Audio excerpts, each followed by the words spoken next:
Good evening, this is Brass Tacks. I'm Zakir Jacob. Pakistan is in the economic doldrums. While no neighbouring country should celebrate this, the fact remains that Pakistan brought this upon itself. It comes down to a simple fact.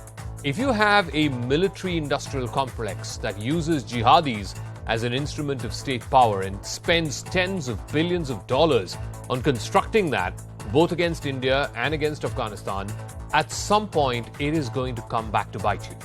The snakes in your backyard analogy, which Hillary Clinton used from 10 years ago, is best placed to describe what Pakistan is going through right now.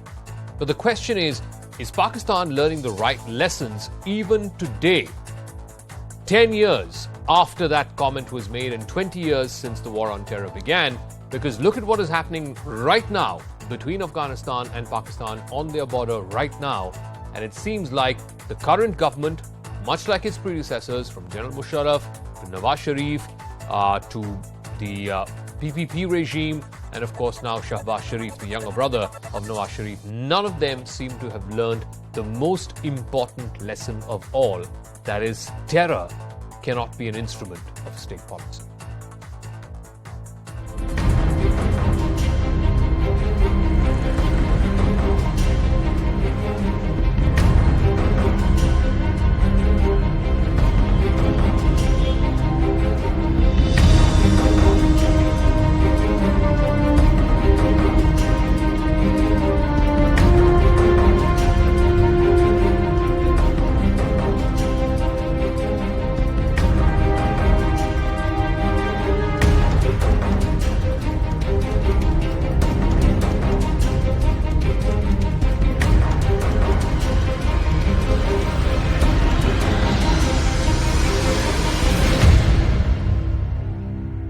So Pakistan is stuck in what many are calling a vicious debt cycle or a circular debt trap, which is what happens when an entity which is facing problems, it is not able to pay its debtors, it's not able to make payments to its suppliers and to its creditors.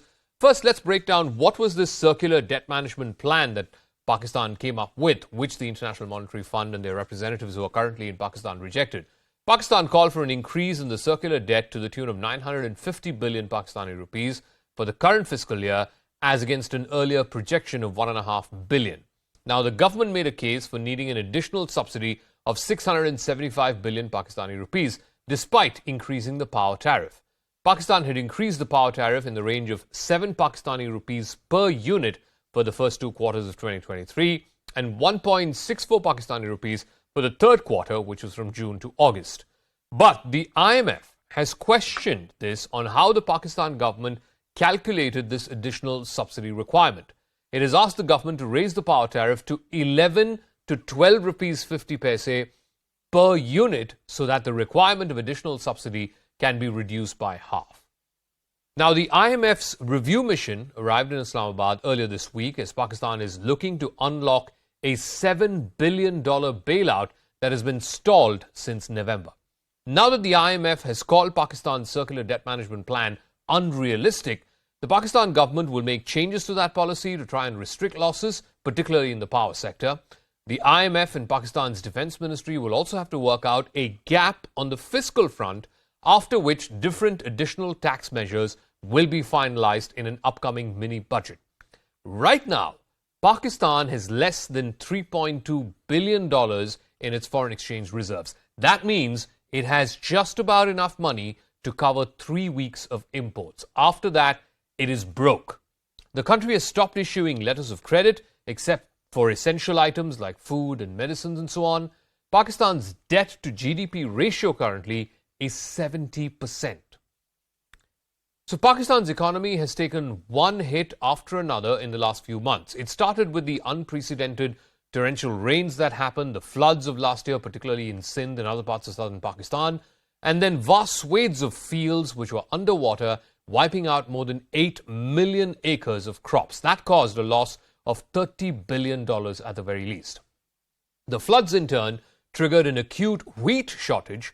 People were seen squabbling over subsidized bags of flour, some of them even chasing trucks that were carrying wheat flour. Then in January, there was a nationwide power outage which left more than 200 million people without electricity for 2 days straight. Authorities back then had claimed that the blackout was because of technical issues, but many have linked it to a massive fuel shortage in the country. And through each of these crises, the food crisis, the electricity crisis, Pakistan has managed to get help along the way. Last month, Pakistan avoided default thanks to a $3 billion lifeline that was provided by the United Arab Emirates. Saudi Arabia, too, agreed to fund $1 billion worth of oil imports on deferred payments. But that is just not enough to finance even 1 month of Pakistan's oil import requirements. And we can't forget China, because Pakistan owes as much as $30 billion.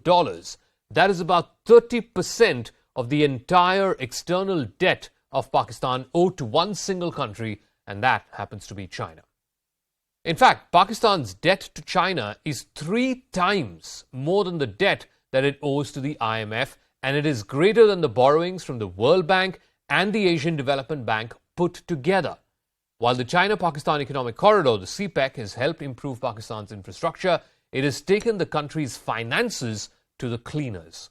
Total planned investment under CPEC is pegged at $62 billion between FY 2015, when Xi Jinping first visited Pakistan and made the announcement, and FY 2030. So basically, in 15 years, the total amount spent on CPEC would be $60 billion. Out of that, a shade under $30 billion, about 27.5 or so, have been realized so far, which means more than half are yet to be realized, yet to be invested.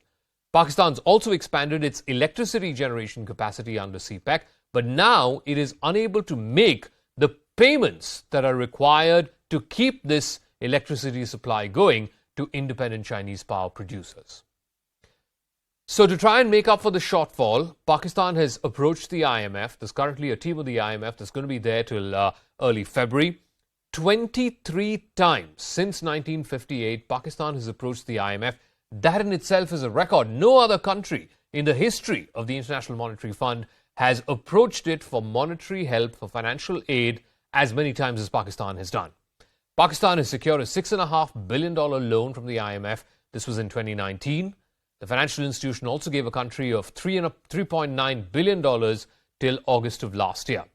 Now, even if the IMF were to release the next tranche, which is a little over $1 billion, it will not be enough to shore up Pakistan's foreign exchange reserves. Right now at $3 billion plus, it might go up to $4 billion, but that is still not good enough, because Pakistan's external debt alone is more than that, way more than that, perhaps even 10 times more than that. Meanwhile, the International Monetary Fund has told the Shahbaz Sharif government to cut down on defense expenses if it wants a bailout. And here's the interesting thing. Pakistan's defense budget is 41.5% in debt servicing. 16% of its entire requirements, its entire budget, goes into defense alone. And this is excluding pensions and salaries and so on. 8.5% for development, 7.3% for subsidies, a little over 7% for federal public sector, 6% for power sector subsidies, a little over 5.75% for the civil government, 5.5% for pensions, 1% for disaster provision, and less than 1% for education, and less than 0.2% or 0.2% for health. So the priorities between health and education, which should be the priority for any government, is just about 1%.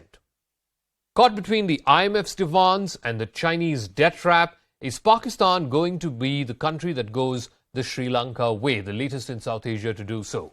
Both Sri Lanka and Pakistan are in serious debt because of China. Sri Lanka last July was left without food, medicines, fuel. The crisis was so severe, it triggered a public uprising, literally, and forced Gotabaya Rajapaksa, the then president, out of power. Hundreds of thousands of angry Sri Lankans ransacked the presidential palace. They forced the Rajapaksa brothers, both president and prime minister at that time, to announce their resignations. Now, a bankrupt Pakistan is staring at a similar scenario. Prime Minister Shahbaz Sharif has resisted the IMF's demand to increase taxes and to slash subsidies because he's worried that this will have a negative impact on his party ahead of general elections, which are slated later this year. All right, so let me now open this up to our guests who are joining us.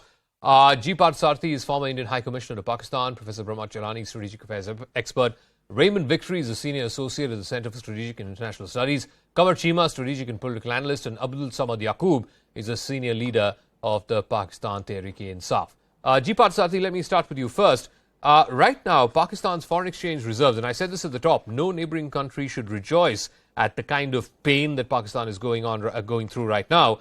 But foreign exchange reserves have dropped to just 3.2 billion, basically meaning that Pakistan has less than 3 weeks of its import bill that it can take care of in that 3.2 billion.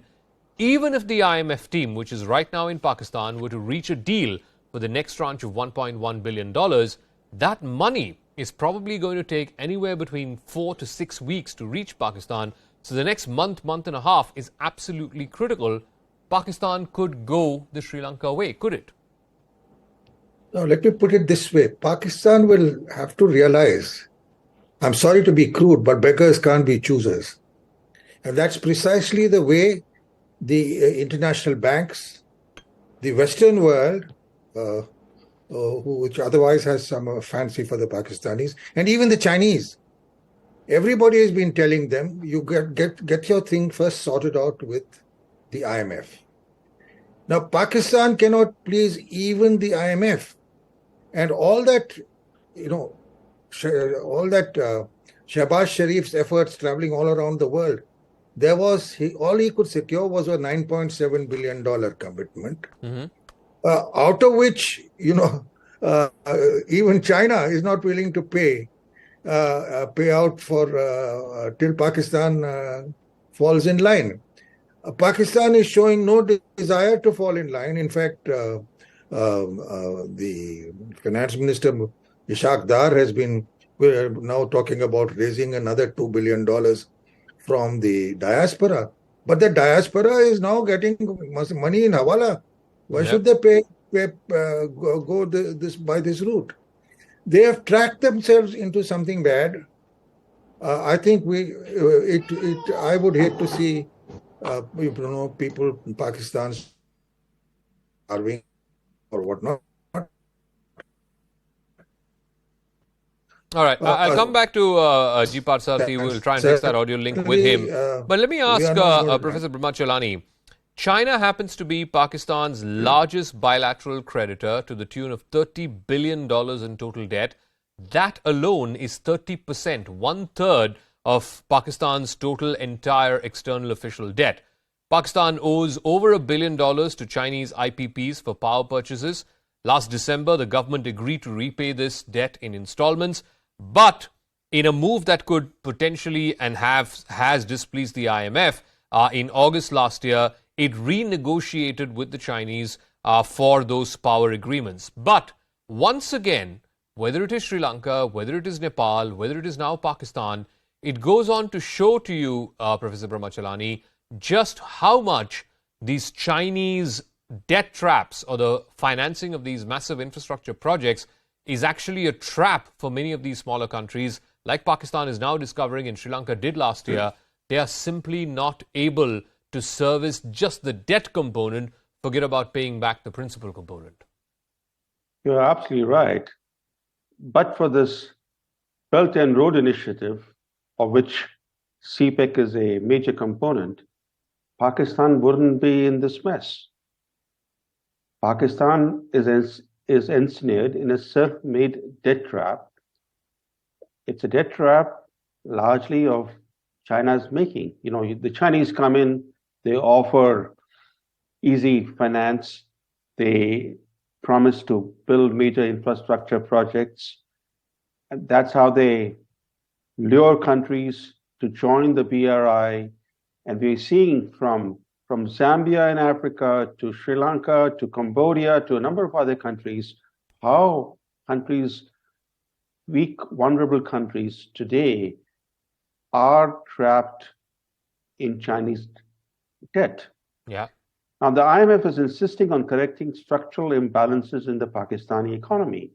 Addressing those structural imbalances is going to be a process very painful for Pakistan's feudal economy that operates under the long shadow of the military.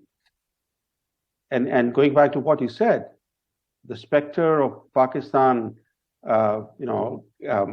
facing a Sri Lanka-type economic meltdown is real. Even if it receives the additional credit from IMF by meeting IMF's stiff conditionalities, Pakistan's economic plight will remain grim because of the debt trap.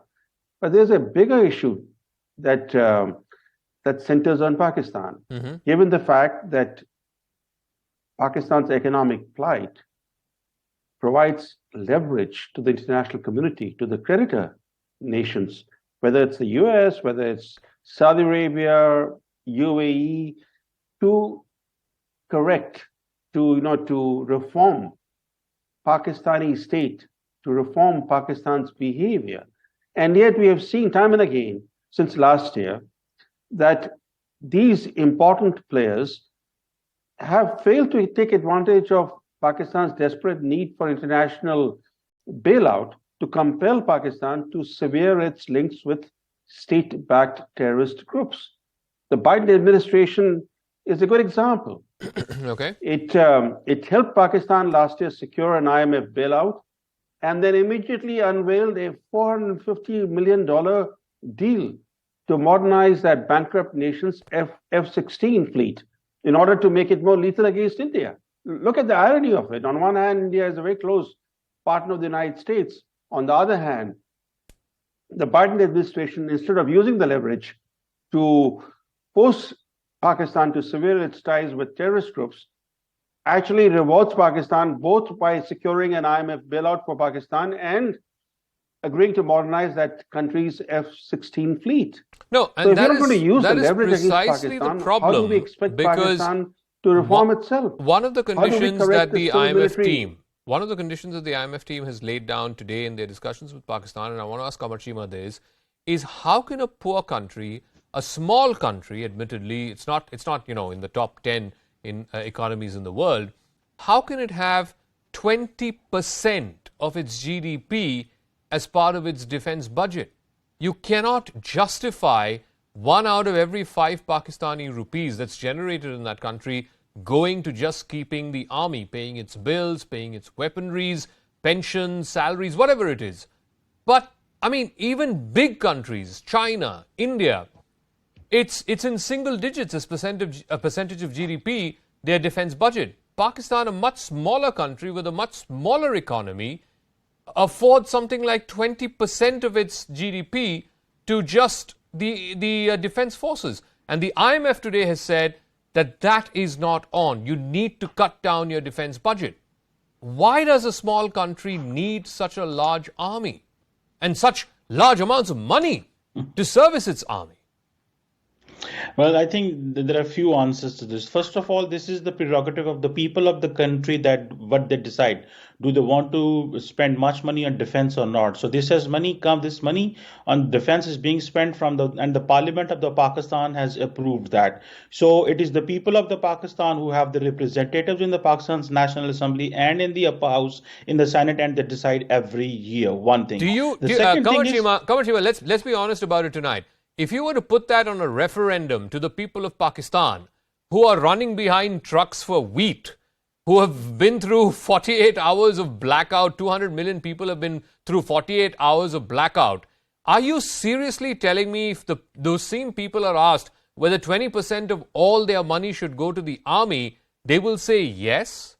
Really? Well, no, if you are putting it like this way, let me put it like this way. Okay, when people were dying in the streets of Delhi during the COVID crisis, so were not there wrong priorities in India when India was spending $76 billion on defense? So India was also spending $76 billion, but there were thousands and hundreds and thousands of people India's were dying spend on defense as a percentage of GDP. One second, sir, one second. India's spend on its defense as a percentage of GDP is less than 5%. Once again, is less than 5% for an economy which is $3 trillion. Okay, Pakistan's spend on defense, much smaller economy, much bigger external debt, is 20%. 1 out of 5 Pakistani rupees that is generated in revenues in that country goes to servicing the army. Isn't that a legitimate question to ask? the question is about the economic mismanagement in Pakistan. Sure. The question is Pakistan's political elite has relied on the borrowed growth. One. Second, they have not had a good time of having consistent democratic transitions. Obviously, we have had dictatorships, we had democracies, and then we have had the wars. And remember, Pakistan is a country which fought, during all this Cold War, we remained engaged in war. Then war against terrorism. Before that, wars with India. So after 75 years, we have reached to this point where a country has been fighting for 75 years. So obviously, this is not sustainable. I'll be very clear about it tonight, and I'll ask Raymond Vickery this. Pakistan as an economy would have gone bust far, far earlier had it not been for the war on terror and the amount of military and non-military aid that the United States gave to Pakistan looking the other way. And may I say, Raymond Vickery, continues to give to Pakistan even today. I think in the 20 years of the war on terror, that sum is in a few $billion, what it has given to Pakistan in both military and non-military aid. Now that tap has slowly but surely been turned off or is getting turned off, the chickens are coming home to roost. And that is what has happened with Pakistan. They could paper over the cracks for the last 20 years because American money, American dollars were taking care of it. But now suddenly, there is no utility for that. The chickens are coming home to roost. Well, thanks for having me, and I congratulate you on the great lead-in analysis. I thought that it was spot on.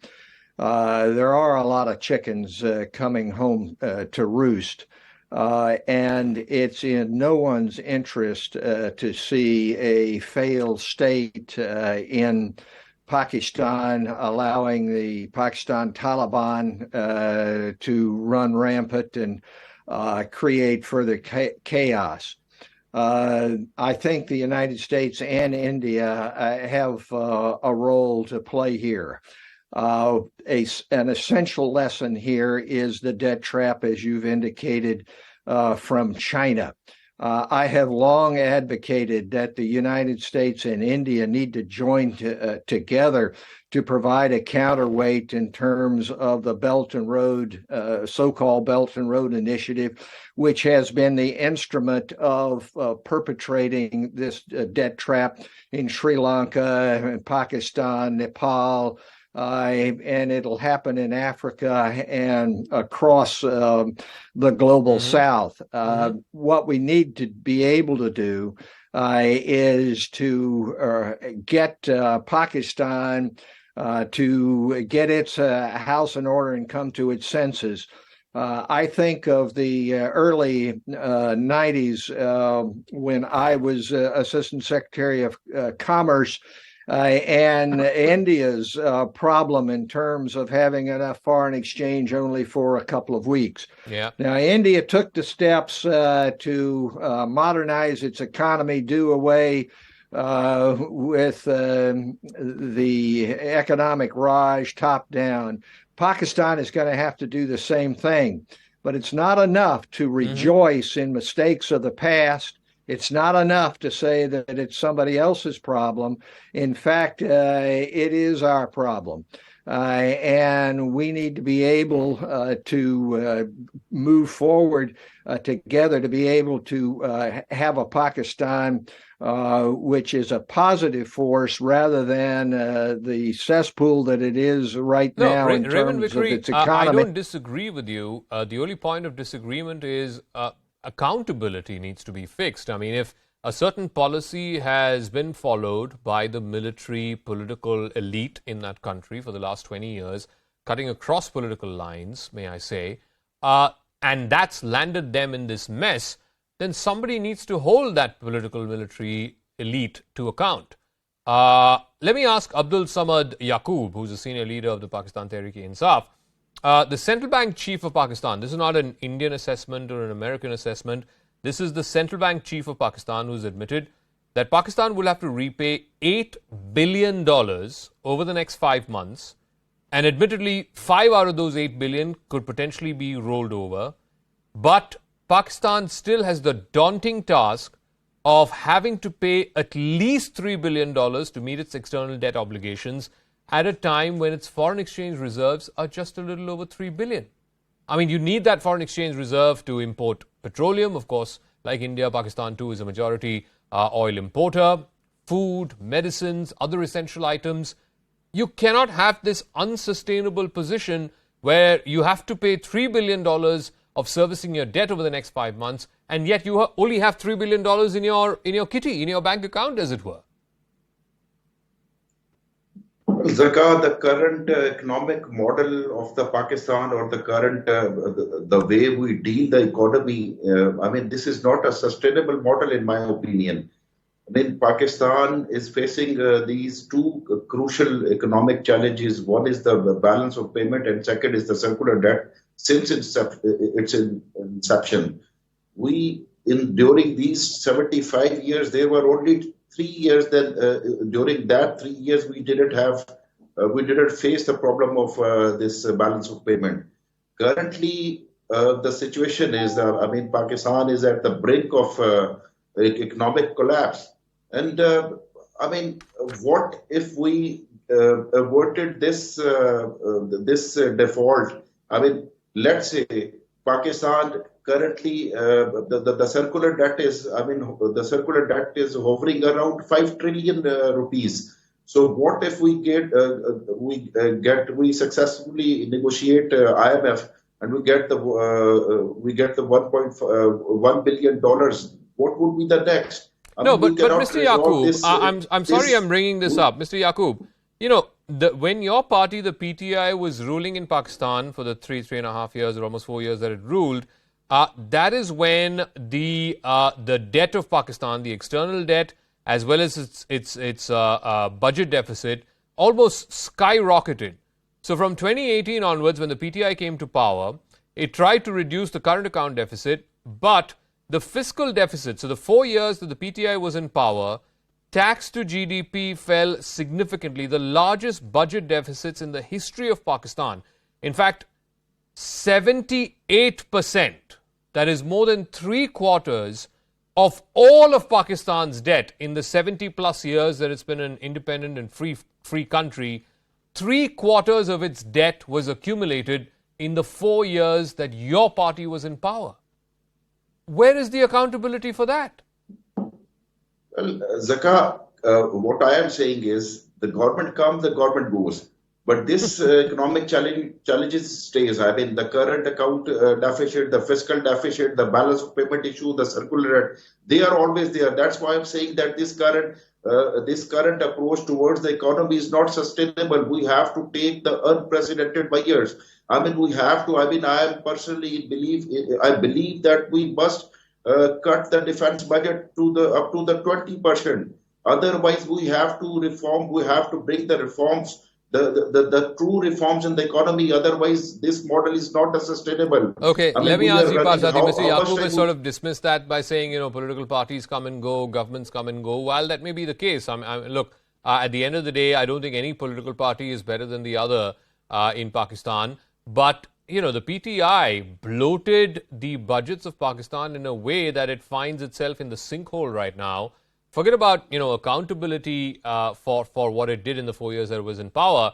There is a very good chance, G. Parthasarthy, that the PTI could come back to power in elections to be held later this year. You know, I'm reasonably certain the way politics, and I've lived long enough in Pakistan for this, the PTI will come back. I don't give a chance in hell, given the present way things are going forward, of the present dispensation continuing. Perhaps they will hopefully learn and be from the wisdom of what has happened, and look at things seriously. I mean, there's no point in expecting, when foreign exchange resources and even China, bulk of repayments is defense spending. Mm-hmm. They will have to take a decision. I think there was a time when we were negotiating and moving ahead. And I think the causes for our problems should be addressed. And after all, to be honest with you, who bailed out Sri Lanka ultimately? It was India. Correct. And who's bailing out Nepal and just now? It's India. The Chinese build debts. They never help a country in a problem. The West and the Western banks do. But I'm sorry, that's not a part of China's record. Okay. Let me ask Brahma Chellaney this, because last month when things got really touch and go, things got really critical, Pakistan received financial help from Saudi Arabia and the United Arab Emirates, totaling about $10 billion or so. It managed to avoid a default last month because of a $3 billion lifeline that was provided by the UAE. There was also a rollover of $2 billion of existing debt and new financing of $1 billion. Saudi Arabia also agreed to fund $1 billion worth of oil imports on deferred payment basis. But my point is, when push comes to shove, even countries of the so-called Organization of Islamic Countries, the OIC, with whom Pakistan seems to share some kind of a universal brotherhood, they are not able to pitch in as much as what would require to save Pakistan from this economic sort of meltdown that it finds itself in right now. All these bailouts that Pakistan has received, whether from Saudi Arabia and the UAE or from China and from the IMF, have not helped matters because of one simple reason: the lack of accountability in Pakistan that you alluded to earlier. The civil-military relations in Pakistan are so skewed. There's a lack of accountability. Pakistan is a classical example of a state where the military dominates the core political institutions and processes and calls the shots in strategic policies. And the military's role has expanded from strategic matters to economic management. The military not only plays a dominant role in political structures and institutions, and now increasingly in economic management, but also controls the national discourse.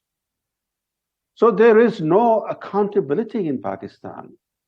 The IMF may impose any kind of conditions. Unless there is a new paradigm in civil-military relations in Pakistan, all this credit from IMF and elsewhere will not rescue Pakistan. Pakistan will lurch from one crisis to the next, and this will go on endlessly. And as far as the politics in Pakistan is concerned, it has become messier because nobody can be in power without the support of the military. Imran Khan rose to power with the help of the military, especially his notorious ISI agency. Once he fell out with the military, he lost power. If he is to come back to power, he will need to build a new alliance with the military. That's the reality. The present Prime Minister Sharif is in power with the help of the military. So that is the issue in Pakistan. It's not about economic policy. It's not about how to restructure your economy. It's about civil-military relations and the lack of accountability in that country. No, and I think it's best exemplified, and I want Qamar to weigh in on this. For years now, the Americans have been saying it, India has been saying it, the countries of the Global Committee have been saying it, that Pakistan has sort of these strands with the Taliban in Afghanistan. It sort of gave it monies, it gave it logistical support. It, for whatever reason, strategic reason, tactical reason, you helped grow the Taliban, right? And today, you have its veritable cousin brothers in the Tehreek-e-Taliban Pakistan who have declared open war on the Pakistani state.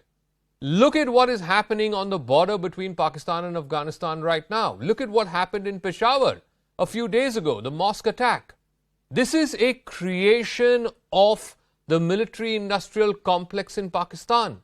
And no political party, Mr. Cheema, in your country, whether it is PTI or PMLN or any political party, PPP, no party wants to question this basic fundamental, as Brahma Chellaney says, this lopsided civil-military relationship, which is now coming to cost you.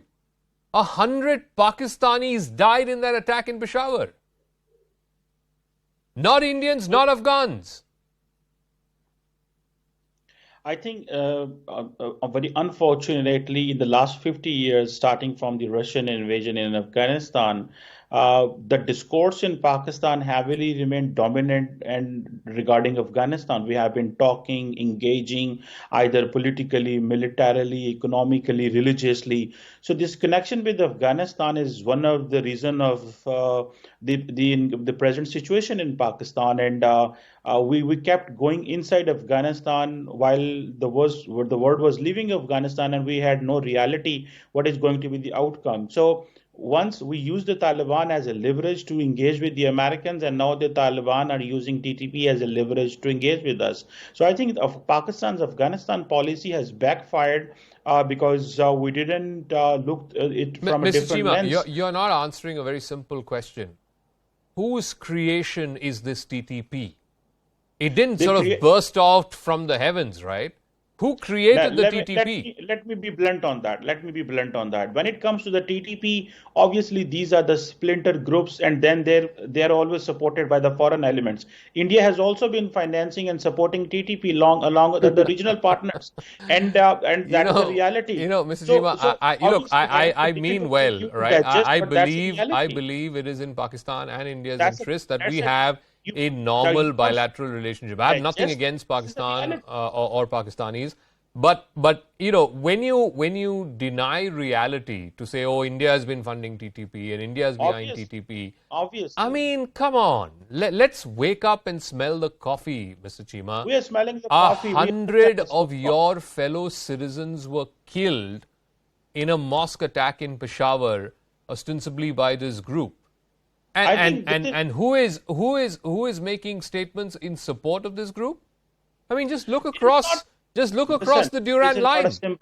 I will challenge you, Mr. Cheema, to find one statement from anybody of any consequence or authority here in India supporting the TTP or what they did in the Peshawar mosque attack. This is not a job of the politicians to support it. This is the job of the Indian deep let's state. be very clear tonight. I'll give Raymond Vickery the final word.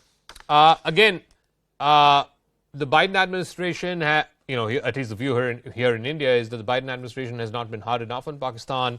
It needs to sort of really read out the Riot Act, not least because of this sort of duplicitous policy of allowing terror to grow on the one hand, and yet when that same terror comes to bite you, you start sort of flaying your arms at everybody else in the neighborhood.